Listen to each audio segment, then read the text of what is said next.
term Boston ball to describe the excellent college basketball coming out of the city in this time period. Boston, when people think about it, typically think about pro basketball with the Celtics winning championships back in the 50s and 60s, and then having another big run in the 1980s. You have Jim Calhoun at Northeastern, Gary Williams at Boston College, and Rick Pitino at Boston University, all leading previously not that strong programs historically to the NCAA tournament during this time period. So the title comes out of that, and the concept for the book comes out of these three great coaches all beginning their coaching career at roughly the same time in Boston. It's not something that any of these coaches had written about a great deal. Calhoun had coached for 14 years at Northeastern. In his memoir, he spent like a chapter and a half writing about it. Pitino spends like 5 pages on his time at BU, and Gary Williams spends like 4 pages for his 4 years at BC, and I felt like it deserved more coverage. So during the pandemic, I interviewed about 95 people who had played in this time period, had coached in this time period, had played against these guys, and ended up putting this book together, which just came out. Okay, we're going to go over some of the chapters in the book and moving. We're going to start with the first chapter. You talk about the pay cut of Calhoun. Talk about that chapter, the pay cut. Absolutely. Jim Calhoun took a pay cut to become a college basketball coach. I mean, he had been a high school coach in Dedham, Massachusetts, which is just south of Boston. Had taken a program that won 0 games in 1969, and by 1972 they were playing for the state title.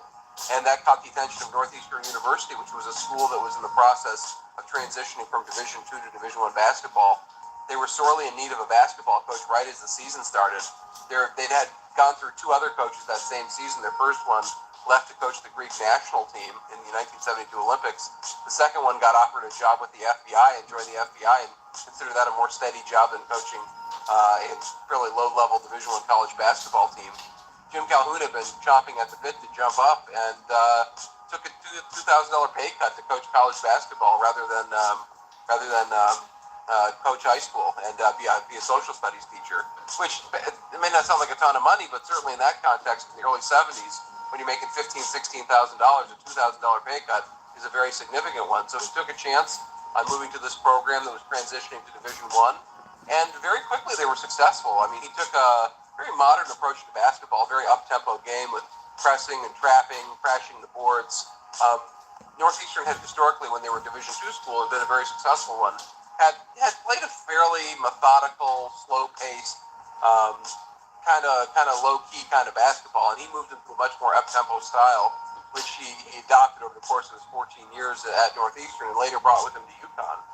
People who saw UConn's great teams in the 90s and the 2000s, who were familiar with his time at Northeastern, were shocked how similar the players were. They're like Emeka Okafor, people would be like, oh, there was this guy, Mark Hulsell, in the early 80s who played exactly like Emeka Okafor. Not quite at the same level because he wasn't in the Big East, but stylistically a very similar player. Ray Allen reminded a lot of people of Reggie Lewis that played for Northeastern. Was about like a 6'6", 6'7", very sleek, great shooting, kind of small forward type guy. So then much of what people had seen at Northeastern, they saw again at UConn with players who very much resembled what Calhoun had done in his previous job. Yeah, I was going to bring it up. Yeah, Reggie Lewis, he played with the Boston Celtics. I was going to bring it up, whether he coached them. And, you took the words out of my mouth. Yeah, he did. Coach Reggie Lewis, definitely.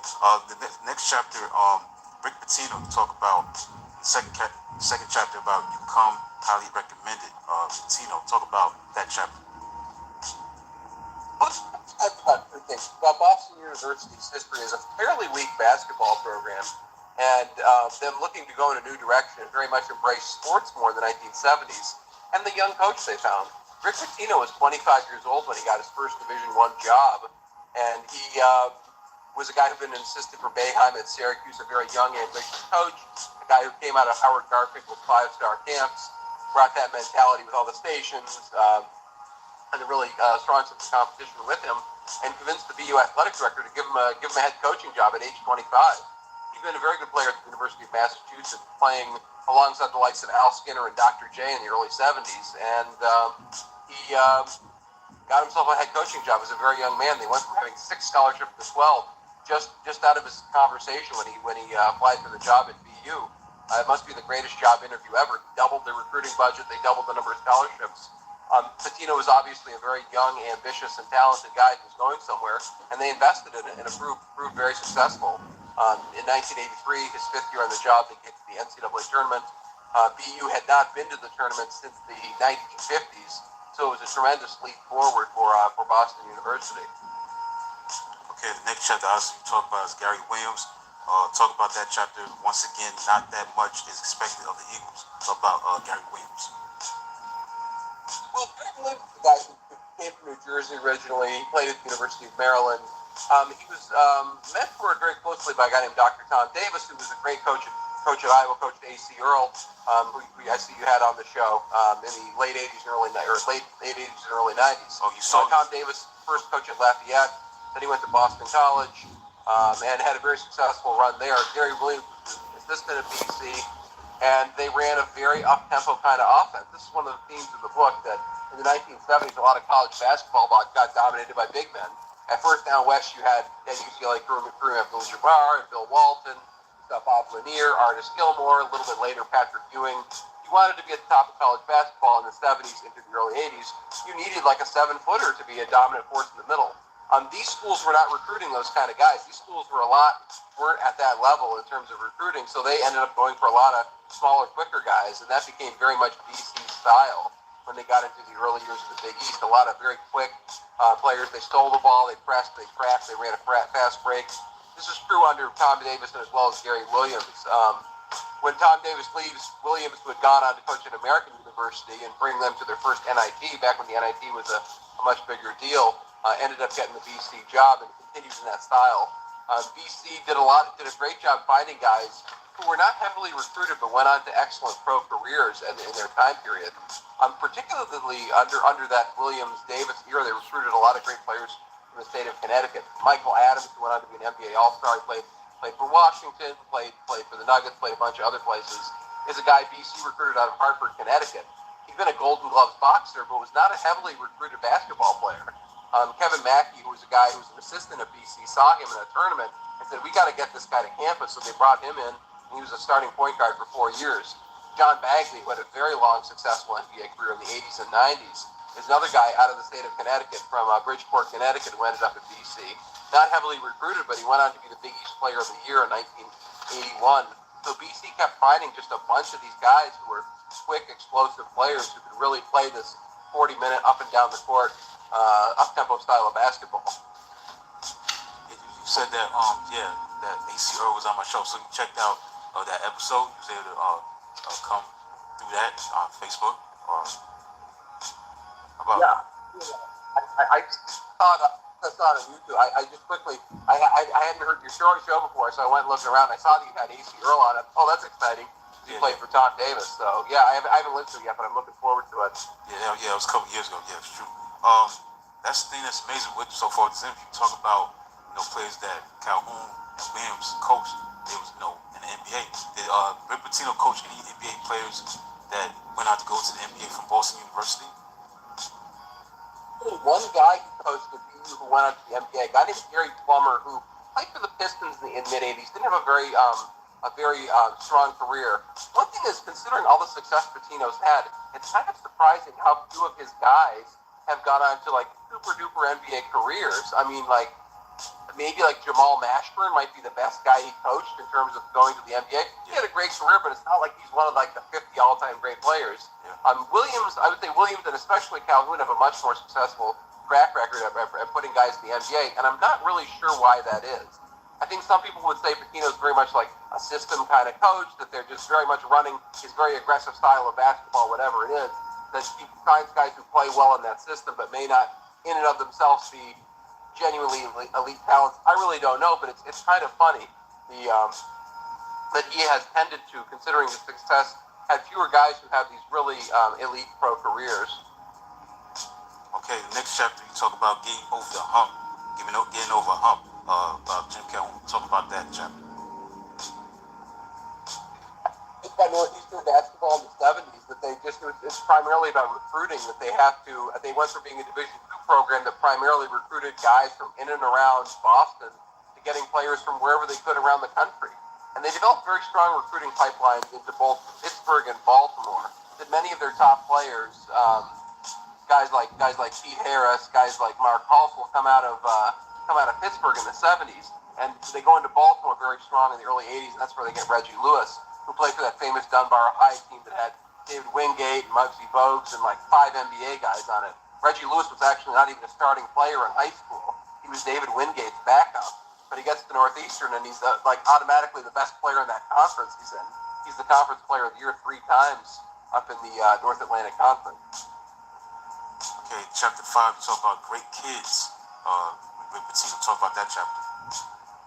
That's about Pitino's early teams at the U that really put his system in play.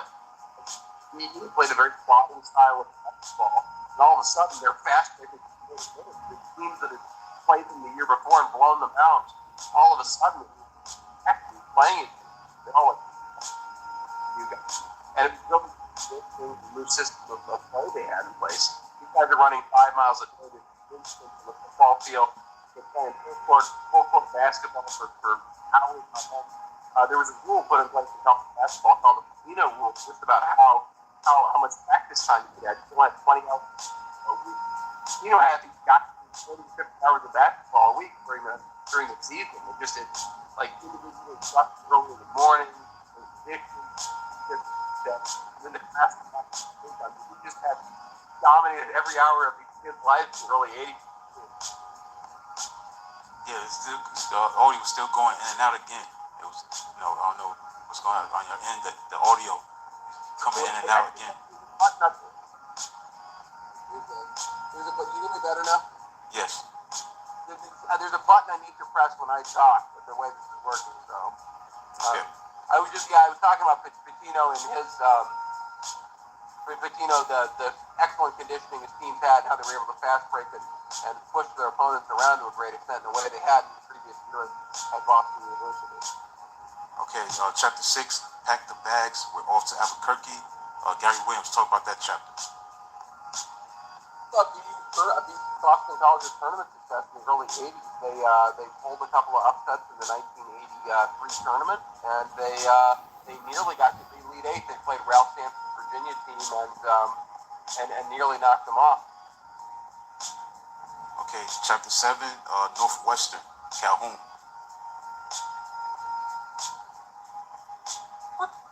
That chapter title and figured, that's a misprint. No, the reason I did that is because everybody in the national press called them Northwestern when they were Northeastern. They knew about Northwestern from the Big Ten, so they kept calling them that, even though they weren't. At the same time, Northeastern was going out and was like the first of the great mid-major programs.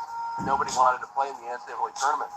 3 straight years in the early 80s, they pulled upsets and knocked opponents off in the NCAA tournament. The Villanova team that went on and won the national title, they nearly knocked them out in the second round. So they were the team nobody wanted to play in March in the early 80s. Okay, chapter 8, you talk about like the Pacific Ocean. Rick Pitino, talk about that chapter. A couple of the teams in the early 80s of the years, they were trying to find their identity and build their program back up. Very much about their fast-breaking, aggressive style of play, and also the relationship the guys develop over time. This is very much a book about the young men on these teams and the strong bonds they build over time. Chapter 9, they probably achieved as much as they could. Gary Williams.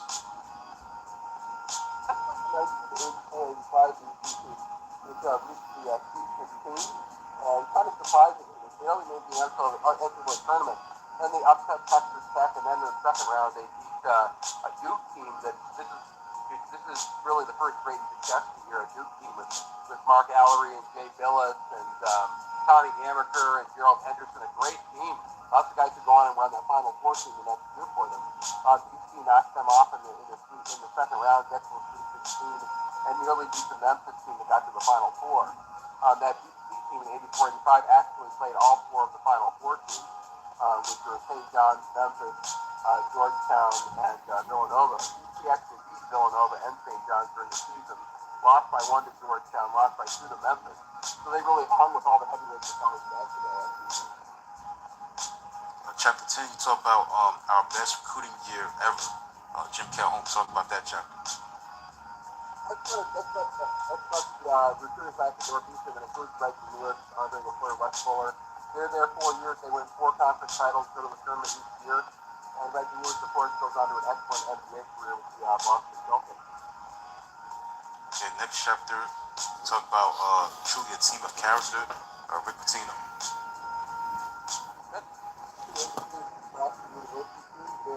Captain out of our field, Brown, had a heart attack during a pickup game in September and died. A player who everybody thought would be a first-round pick in the NBA draft the upcoming season. In spite of losing their great star, they go on and they fight their way to the NCAA tournament and earn the season's first bid in more than a quarter century. Chapter 12, I Was Happy at BC. Gary Williams. Depending on finding a new job. He's got serious complaints about the BC job. It's just their support is fairly limited, just like their alumni and their students. They have a not very good building they're playing called the Roberts Center, which looks more like a bowling alley than a basketball arena. And he gets an offer from Ohio State and he ends up heading to Ohio State, which is his first jump beyond Boston College into the Big Ten there. Next chapter, you talk about where did you get that guy, Jim Calhoun. Calhoun jumped to Connecticut and how he gets to jump into the Big East and very quickly rebuild the UConn. They win the NIT in 1988 and go on to go to all those Final Fours and win all those championships. And in many ways, how the model he adopted in Northeastern stylistically and slowly building through recruiting, he does once again at UConn. He's only coached two places, and both places a very long time, and it's about his very successful run at UConn, where I would argue he's the second greatest college coach of all time. I mean, you got John Wooden wins all those championships, of course, at UCLA. If you look at all the other contenders for the all-time great coach, those guys are programs that are already well-established places. There's Dean Smith at UNC. UNC's been awesome forever. Jeffrey at Duke had been was in the Final Four 2 years before he got there. Indiana had been a great program for Kentucky's been a great program forever. UConn was pretty good in the East, but not a school you'd expect to win a bunch of national titles. And he got something going and really out of nowhere made them into one of the country's, top 5 or 10 college programs. So I'd argue Calhoun, as a result of that, if you're ranking the all-time coaches, I'd probably put him number 2, and just as a program builder in the same way that Wooden was at UCLA. Okay, chapter 14, Rick Pitino, Proper Perspective. Talk about that chapter.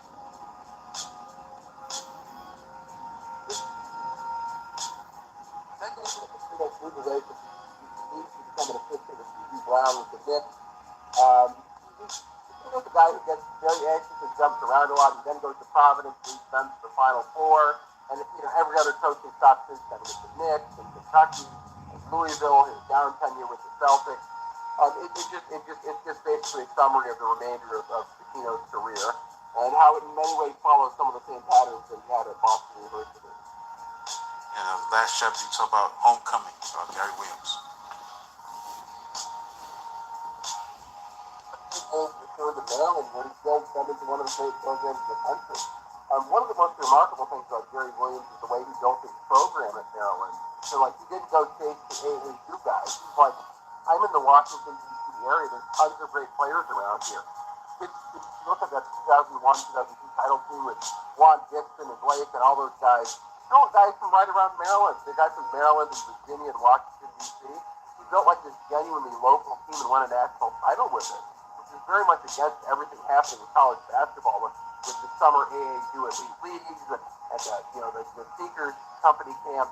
He just went around to the local gyms and found great players and built a national championship team. And finally, the epilogue, March 31st, 1988. Talk about that epilogue. 1988 NIT because all the guys in the book are there in one form or another. The finals of the 1988 NIT are Jim Calhoun at UConn beating Gary Williams at Ohio State, playing at Madison Square Garden on the floor where Rick Pitino is coaching the Knicks that very year. So in a funny way, they kind of have all come together by the late 80s as they got on bigger and better jobs. Okay, when you prepared to do this book, did you reach out to Jim Calhoun, Rick Pitino, and Gary Williams, or you did it without their participation? Put together. Anybody I could think of. I never heard from Rick Pitino. Several of his former players got in contact with him for me and encouraged him to talk to me, but it didn't happen. I had a great conversation with Jim Calhoun. We talked for 2 hours. I had a great conversation with Gary Williams. I talked with many of their former players. I think I did 95 interviews for the book. Spoke with Mike Jarvis, Jim O'Brien, Michael Adams, a lot of great players, Andre LaFleur, a lot of great players from this era.